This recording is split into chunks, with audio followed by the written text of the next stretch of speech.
Hello and welcome to Inderes TV. Today I'm in the studio with Analyst Sauli Vilén to discuss Sampo that published their Q4 result last week. Hi Sauli. Hi. Welcome. So let's start with the traditional. What were the tops and flops of Q4? Well, it definitely easier to start with the tops. So IF's operational performance was once again excellent. It blew the consensus out of the water, so to speak. It was really good. So that's definitely the top there. Of course, then Hastings continued really strong performance once again, and it was kind of which they have been delivering during the past 24 months or so. So overall, strong operational performance all over the group, basically. On the flop side, to be honest, there is really nothing. You can say that investment income was below expectations, but investment income, it fluctuates on quarter-to-quarter basis, and from the fair value perspective, it really it's meaningless if you think about the Sampo's fair value. So, right. So in that sense, it was really strong report. Yeah. All the way. That's basically just good news. Basically just good news. Yeah. And of course, the growth I forgot to mention. Growth was also really good once again. What about the Topdanmark merger? How has it progressed, and what do you expect in terms of synergies? Well, it's of course still early days since Sampo was able to squeeze out the remaining shareholders during the Q4. Maybe I think it was maybe November or so. So they are still it's still early days. But they have stated 95 million the synergies which they aim to achieve. It's important to remember that this is not the first time. This is not their first try of doing this. They have done these M&As several times before. So they know Topdanmark inside out. They have been owners in Topdanmark what 15 plus years or so. So they have had years time to plan this. So I would say that the risk related to the synergies they are exceptionally low in this case, since due to the facts I just stated. Also, in our papers, the 95 million synergies, it's kind of you could say a conservative estimates. We see room for more, maybe even a lot more. It's worth to point out that Sampo likes to under-promise, over-deliver. It has been that in that way history always, but at least what I have been covering Sampo the 15 years or so. So in that sense, it would make sense that down the line, when the synergy, when they have more confidence about the synergies, when the first synergies start to realize, they actually will bump up the number 95. And I would be actually surprised if the final number 3 years down the line or so would be the 95. It probably will be actually a lot more. But yeah, in that sense, it's a low risk case here. Only thing it's worth to point out, as I already stated there, it will take time. These are not like fast processes. It will take. I think they have stated that in 28 the synergies will be fully there, so 3 years or so. So it will take time, even though. So yeah, that's something to highlight here. But are we expecting some synergies to occur already this year? Or? Yeah, some smallish, but it's weighted towards the back end, obviously, since that's kind of how the synergies work. And of course, since Topdanmark is already in really good shape, so there is no need for any massive restructuring or anything like that. So you don't need to fix anything, so to speak. So obviously, Sampo, which is a right way to do, of course, is want to be, you could say, careful in this. Right. You want to make sure that nothing breaks, since that would be kind of a bad thing here. So that's why also it will take time, obviously. There was a slight change in how they reported or gave out their guidance. So they didn't give a guidance in combined ratio is this just, do you see this as a change in the guidance practice, or is there something we can sort of deduct from this? Yes, it's definitely change in the guidance practice, change in a good direction. Definitely, the new guidance is actually more informative than the previous one, and it makes total sense since now you don't have a Topdanmark as a separate entity, as a separate stock exchange listed company, which actually gives it its own guidance out. So now you can talk about the whole group. So you don't have to think about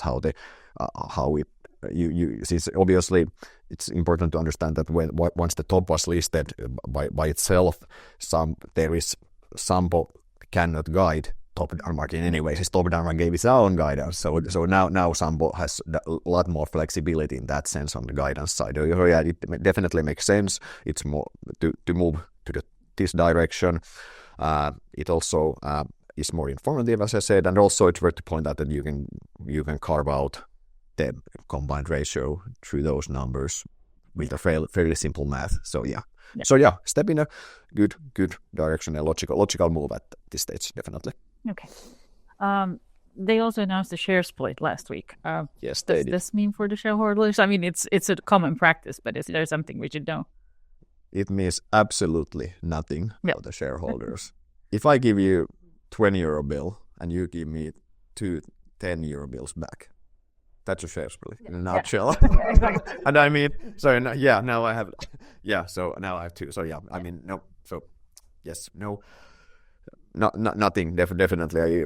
It kind of boggles me that how much media space the split thing actually got instead of the exceptional operational performance what they delivered. But it is what it is. Yeah. Yes. Okay. Next topic, please. So this year, what's the outlook like? Well, the outlook is good, definitely.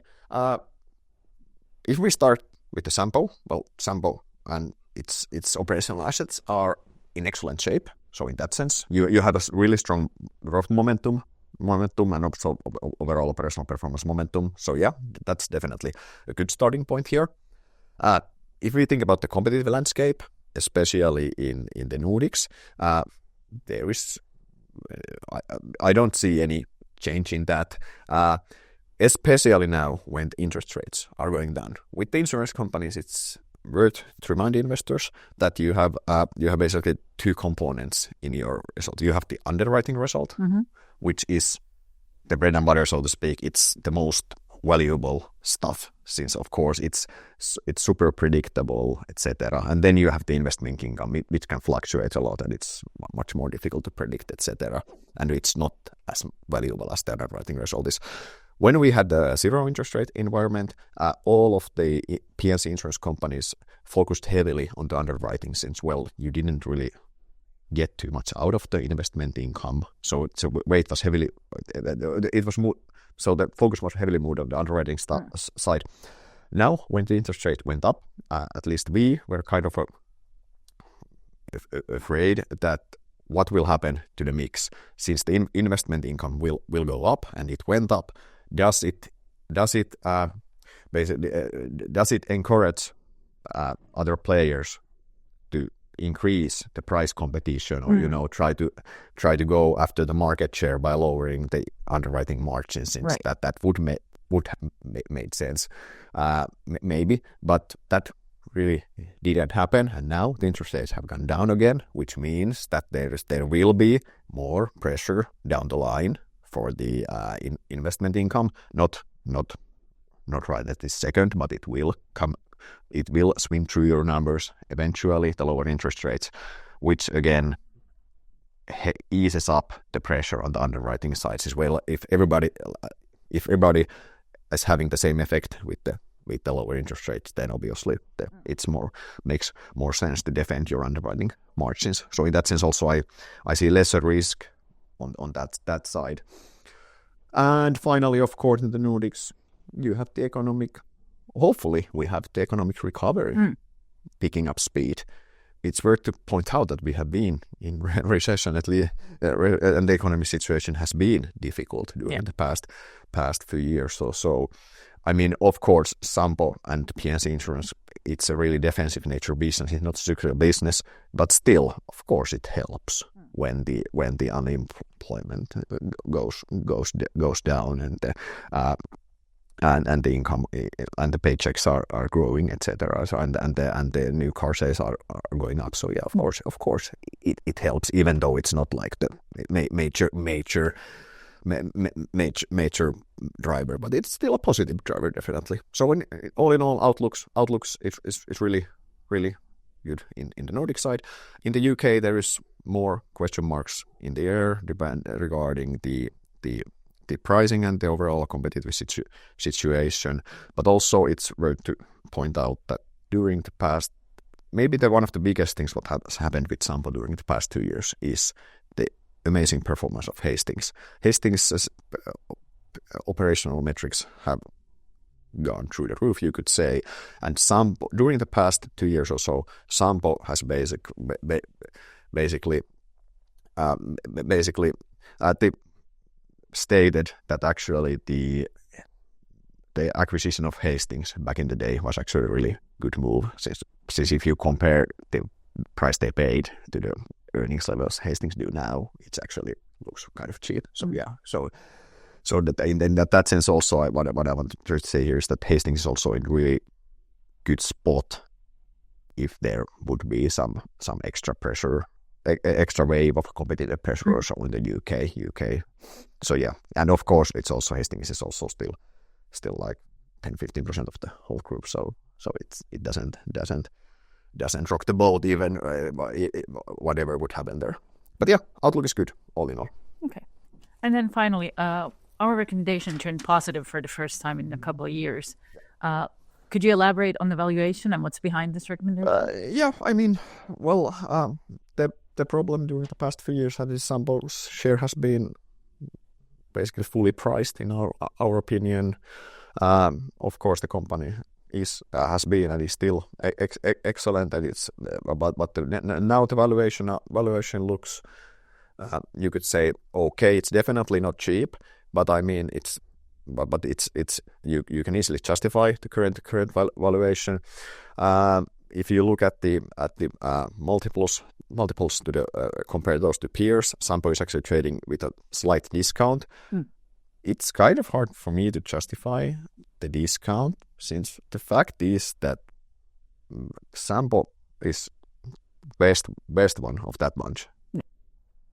So in that sense, I mean, it would make more sense to Sampo should at least trade with par with them, and I mean, should Sampo trade with a premium?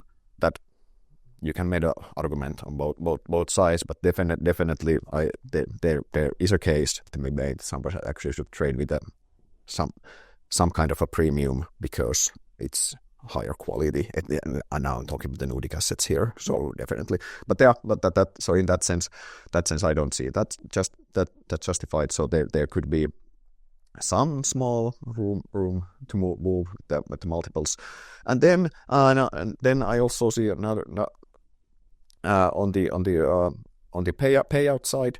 I actually see that consensus is a tad too conservative with their payout estimates. I mean the regular dividend plus the buybacks, which will be the main form of the extraordinary capital releases, so to speak. So I expect that when the next consensus comes out in maybe this week or so, the consensus has already bumped up a bit about their buyback estimates, and probably they need to do a tad more of that, since Sampo is still so well capitalized, and they will get rid of the PE assets or so, and so that's why I mean that there will be a positive surprise coming from that side, which also supports the positive momentum which they have in the business overall. And of course, then the top synergies, as I said, I wouldn't be surprised at all if they would bump up the total figure up during the next year or so with the synergies. Obviously, the top synergies are one of the cornerstones of the earnings growth coming years. So yes, there is the valuation is okay. The discount, the previous is I cannot justify that, and then finally you have some positive drivers for the share in top of the positive momentum what Sampo has its in business. So yeah, that's why we change our recommendation. Yeah, and now it's accumulate, right? Yes. Yeah. Thank you, Sauli. Thank you. So a strong report that turned our recommendation positive. You can read more in the research at Inderes.se.